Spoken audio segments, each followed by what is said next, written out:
Lord, you call me the light of the world, light of the world, shine on me, let me be the light of the world.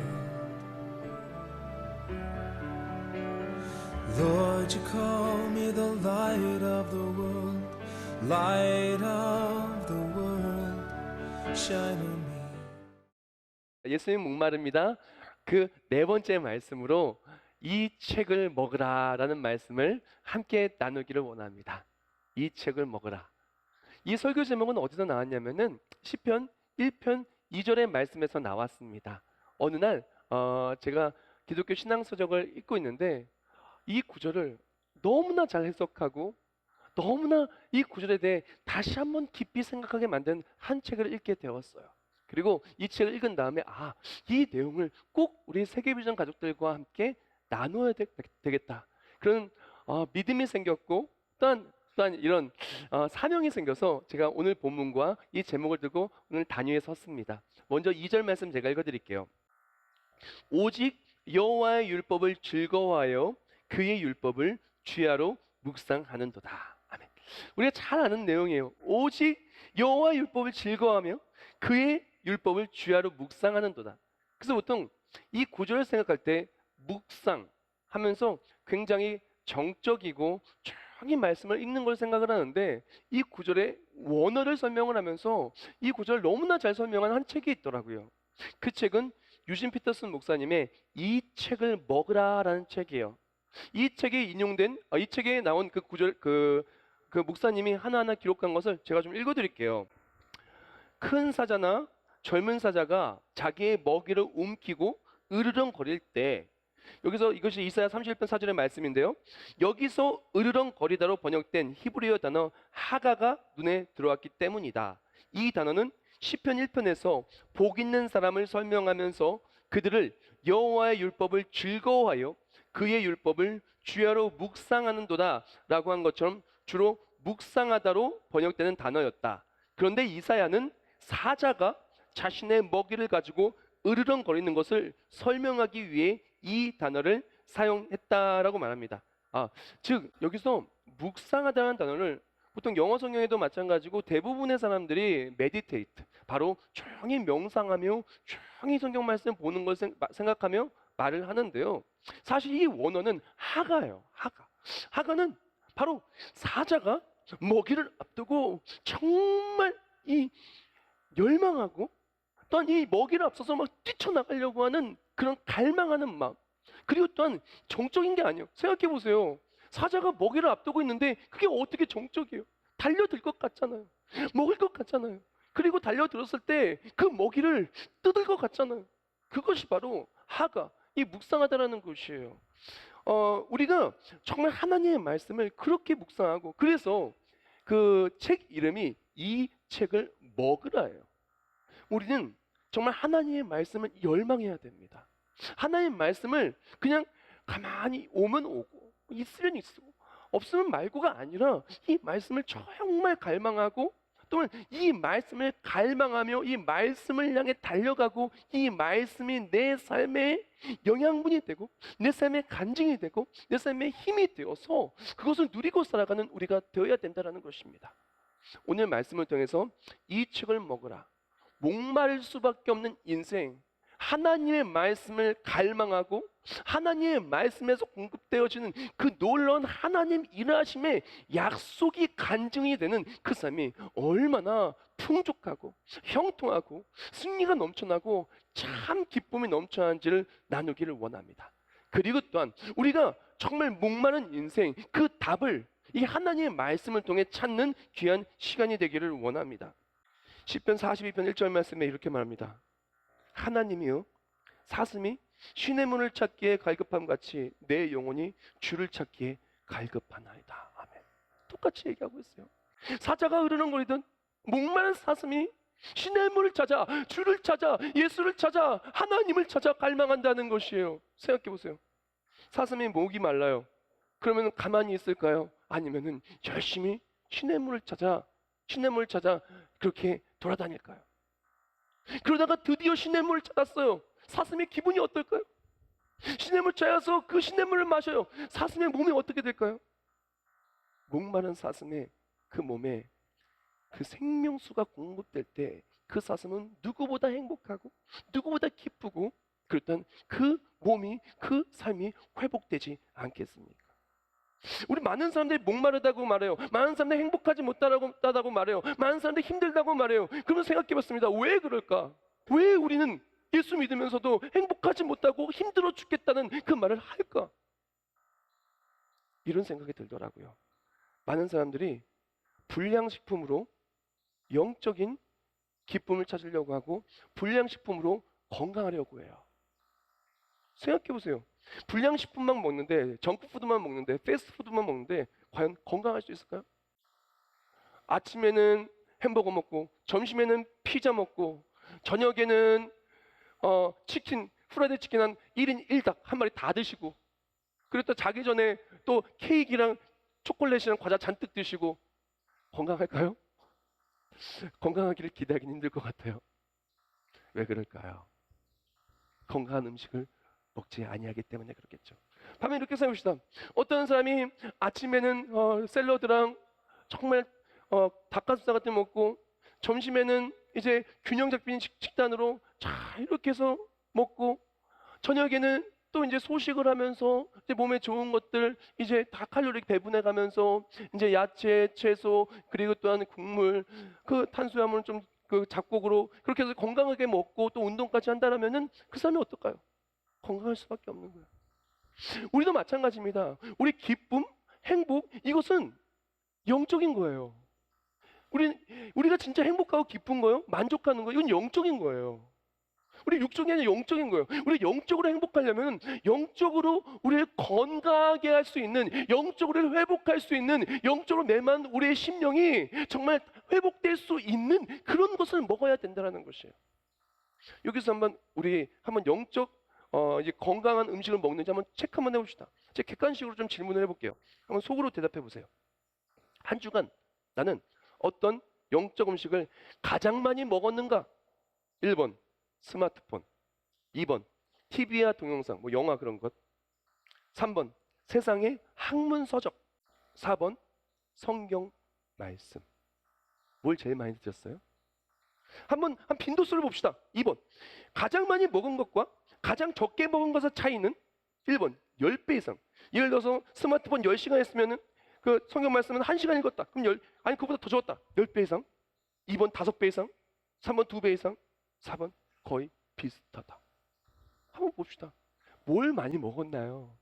우리가 말합니다. 하나님의 말씀은 생명의 말씀이라고, 하나님의 말씀은 생명수라고, 그것을 먹으면은 우리가 정말 그걸 통해서 회복된다고 얘기를 합니다. 그런데 과연 먹고 있냐라는 거죠. 과연 그것이 내 삶에 영양분이 되고 그것이 내 삶에 능력이 되고 있냐라는 거예요. 한번 생각해봅시다. 어떤 사람이 그러는 거예요. 어떤 사람이 이렇게 말을 해요. 나는 몸에 좋은 야채와 닭가슴살 좋은 것들 그런 것만 먹을게 라고 말을 해놓고선 근데 하나도 안 먹어요. 사실 먹기는 뭘 먹냐? 아침에는 한 햄버거 한 3개, 점심에는 막 그냥 계속 그렇게 몸에 보면은 칼로리 높은 것들만, 그리고 또한 몸에 좋지 않은 것만, 혈관이 막히는 것들만 잔뜩 먹어요. 그럼 그 사람이 건강할까요? 안 건강할까요? 건강할 수가 없는 것입니다. 우리 몸은요, 우리 삶은요, 내가 먹은 대로 드러날 수밖에 없어요. 내가 어떤 역적 양식을 먹느냐에 따라서 우리의 삶의 모습은, 건강도는 그대로 드러날 수밖에 없는 것입니다. 우리가 필요한 것은 바로 이 하나님의 말씀을 먹는 거예요. 하나님의 말씀을 먹을 때 우리에겐 참 기쁨이 있을 것입니다. 하나님의 말씀이 내 삶에 들어오는 그 순간 그 말씀을 통해 목마른 인생, 정말 건강하지 못하고 영적으로 행복할 수 없고 갈등이 많고 스트레스가 많고 염려가 많고 미움이 많고 상처가 많고 후회가 많고 걱정이 많고 넘어진 우리의 인생이 말씀의 그 생명수가 들어오는 순간 다 회복되고 우리의 영이 그 누구보다도 하나님께 영광 올려드리는 참 기쁨을 회복되는 우리가 될 줄 믿습니다. 자, 그렇다면 오늘 시편 1편의 2절 말씀에 정말 하가라는 원어를 쓰면서 이 말씀을 열망하고 갈망하며 사자가 그 먹이를 보듯 갈망하며 달려들어 그렇게 먹어야 되는데, 그렇다면 그 먹는 자세한 방법 어떻게 먹어야 될까요? 다윗은 어떻게 하나님의 말씀을 그렇게 먹었고, 성경 말씀들의 인물들은 어떻게 하나님의 말씀을 그 내 안에 채우게 되었습니까? 예레미야 15장 16절 말씀에 이렇게 얘기해요. 너무 중요한 말씀이에요. 제가 읽어드릴게요. 만군의 하나님 여호와시여, 나는 주의 이름으로 일컬음을 받는 자라. 내가 주의 말씀을 얻어먹었사오니, 내가 주의 말씀을 얻어먹었사오니 주의 말씀은 내게 기쁨과 내 마음의 즐거움이오나 라고 말합니다. 즉 우리가 하나님의 말씀을 먹을 때 기쁨과 행복이 넘쳐나는데, 어떻게 먹었냐면은 성경 말씀의 인물들은 이렇게 먹었어요. 하나, 가장 먼저 삶으로 말씀을 먹은 거예요. 복 있는 사람은 악인들의 길을 따르지 아니하며 죄인들 길에 서지 아니하며 오만한 자들의 자리에 앉지 아니하고 라고 말합니다.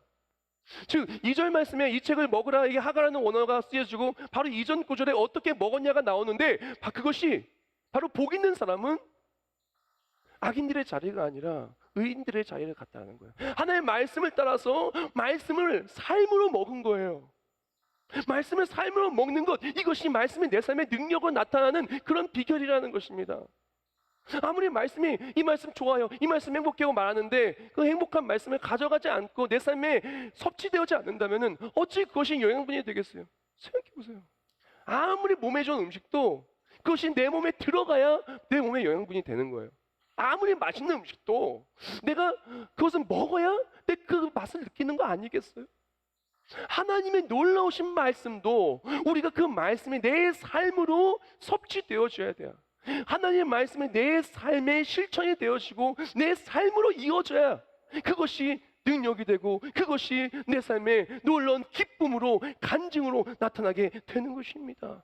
사랑하는 여러분, 정말 하나님의 말씀대로 기쁘시길 주님의 이름으로 축원합니다. 하나님의 말씀대로 말씀의 간증이 내 삶에 이루어지기를 축원합니다. 하나님의 말씀의 그 모든 축복이 내 삶에 정말 축복이 되기를 주님의 이름으로 축원합니다. 그것을 필요한 것은 말씀이 삶으로 이어져야 되는 거예요. 많은 사람들이 왜 그 말씀을 누리지 못하면은 말씀이 삶으로 이어져야 되는 거예요. 삶으로 이어져야 되는 거예요.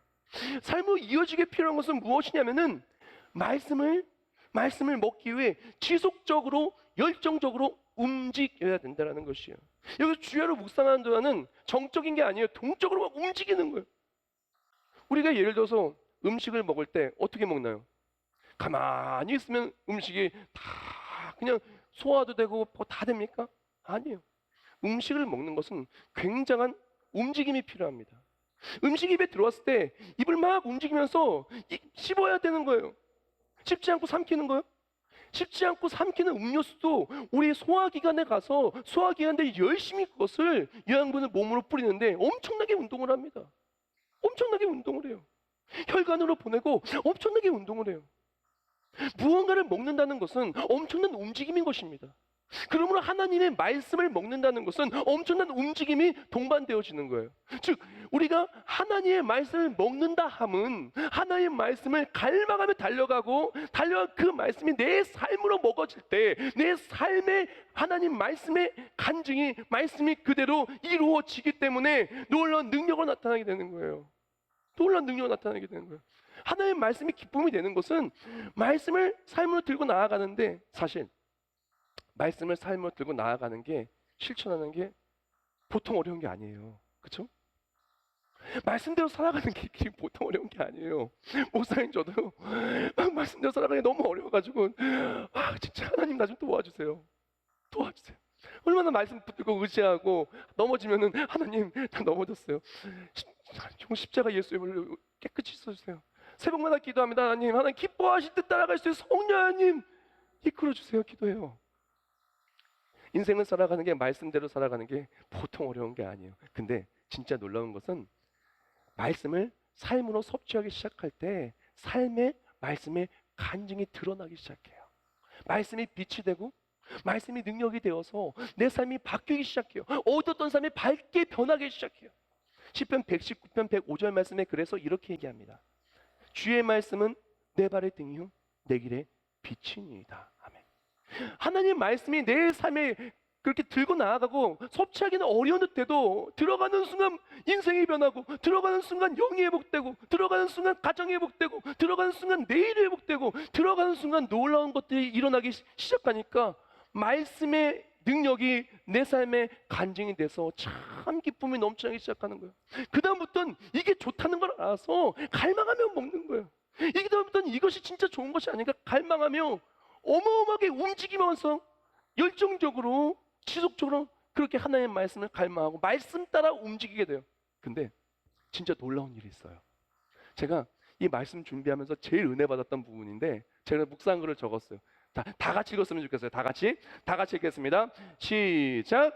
우리의 움직임보다 하나님의 움직임이 훨씬 더 크십니다. 말씀 붙들고 움직일 때 하나님은 더욱더 강력하게 일하실 것입니다. 할렐루야, 아멘. 진짜 놀라운 것은요, 우리가 말씀 붙들고 움직이려고, 말씀 따라 살려고 요만큼 움직이잖아요. 하나님은 이만큼 일하세요. 내가 너무나 어려운 길을 가는데 그 어려운 길을 가려고 요만큼 움직이잖아요. 요만큼 일하잖아요. 하나님은 더욱더 크게 어마어마하게 일하시는 거예요. 한번 모세의 경우를 볼까요? 하나님이 어느 날 모세를 부릅니다. 모세에게 명령하셔요. 말씀을 주셔요. 그래서 하나님의 백성을 이 출애굽하는데 모세를 들어 쓰십니다. 근데 출애굽하고 10대 재앙에 출애굽하고 봤더니 아니 앞에 홍해는 막고 있고 뒤에는 애굽의 대군들이 쫓아오고 있어요. 큰일 났어요. 하나님 말씀 따라 움직이는 것도 힘들었는데 움직였더니 어려움이 있어요. 근데 어떤 일이 있습니까?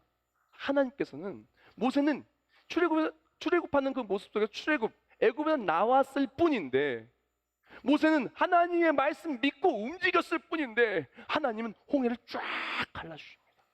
애굽의 모든 군대들, 이전에 모든 나를 패배시켰던 모든 문제들, 내가 두려워하는 모든 대상들 완전히 수상시켜 버립니다. 우리가 하나님 말씀을 따라갈 때 우리는 그것을 체험하게 되는 거예요. 그래서 기쁜 겁니다. 하나님이 내 편인 것이 체험되어지고 내 삶에 나는 조금밖에 움직인 것이 없는데 하나님의 말씀 따라 믿음 가지고 조금 움직였을 뿐인데 하나님이 이렇게 크게 내 삶에 역사하시는구나. 그래서 참 기쁨이 있는 것입니다. 사랑하는 여러분, 말씀을 삶으로 먹고 말씀을 삶으로 살아내는 우리 모두가 되기를 주님의 이름으로 축원합니다.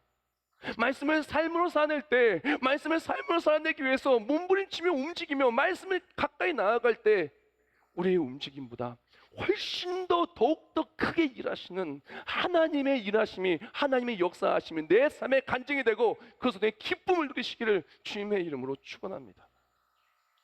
하나님의 말씀 참 기쁨이 되고 역사하는 간증이 되기 때문에 말씀을 먹어야 되는 게 첫째요. 둘째는 무엇이냐면은 하나님의 말씀에 참 형통함의 비밀과 비결이 있기 때문에 그렇습니다. 많은 사람들이 목마르다 그래요. 힘들다 그래요. 왜 그러냐면은 내 맘대로 인생이 안 된다는 거예요. 그래서 김병삼 목사님 책에서 그런 책도 있더라고요. 내 맘대로 안 되는 인생. 진짜 거의 모든 사람들이 잘 살려 그래요. 형통하게 살기를 원해요. 잘해보려 그래요. 잘하려고 열심히 해요. 근데 안 돼서 힘들다 그래요. 안 돼서 목마르다 그래요. 세상에 어떤 부모가 자녀가 잘 안 되기를 바라는 부모가 어디 있어요? 자녀의 앞길이 다 잘 되길 원하는데 잘 안 돼요. 힘들어요.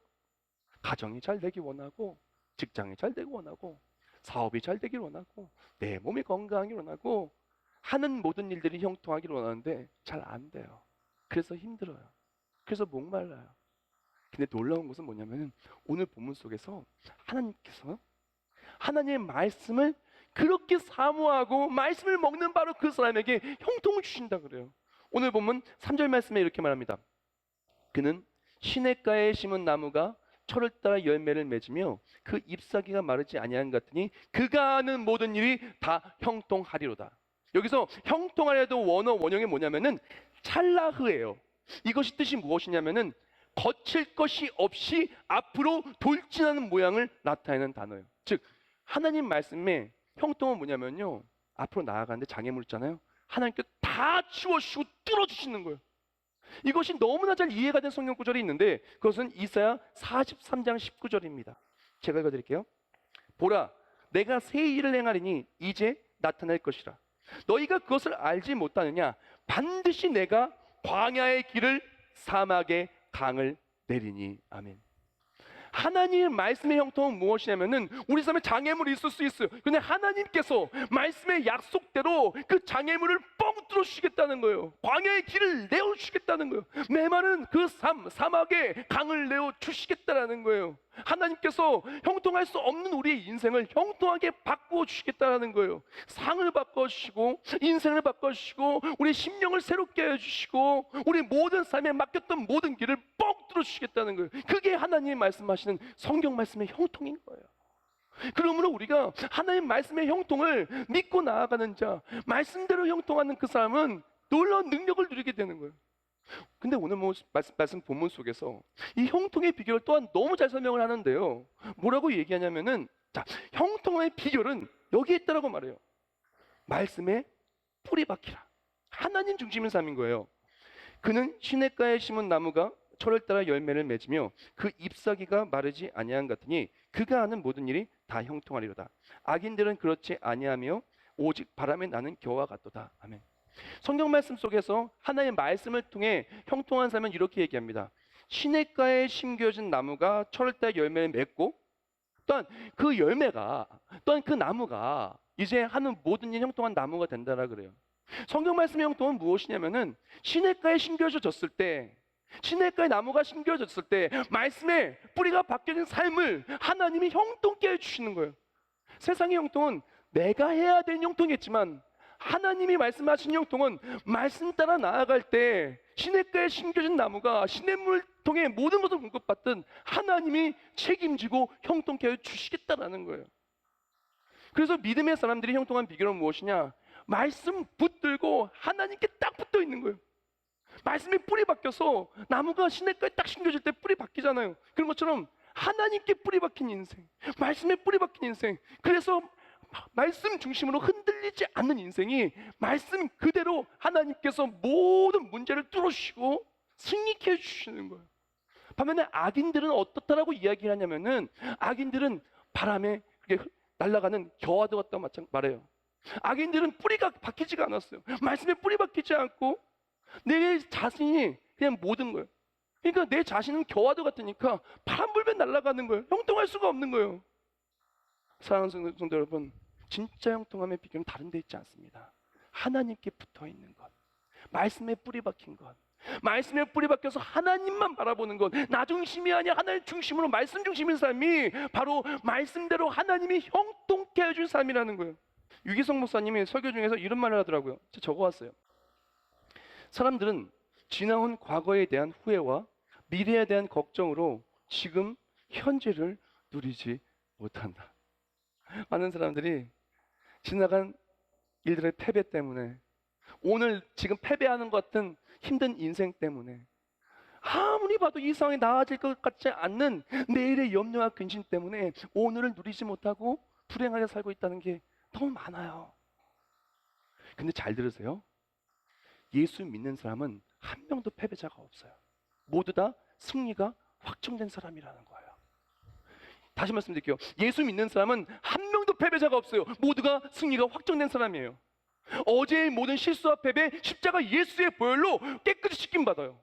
오늘의 모든 필요 주께서 공급해 주셔요. 책임져 주셔요. 내일의 모든 것, 우리에게는 하나님 나라가 확정되어 있어요.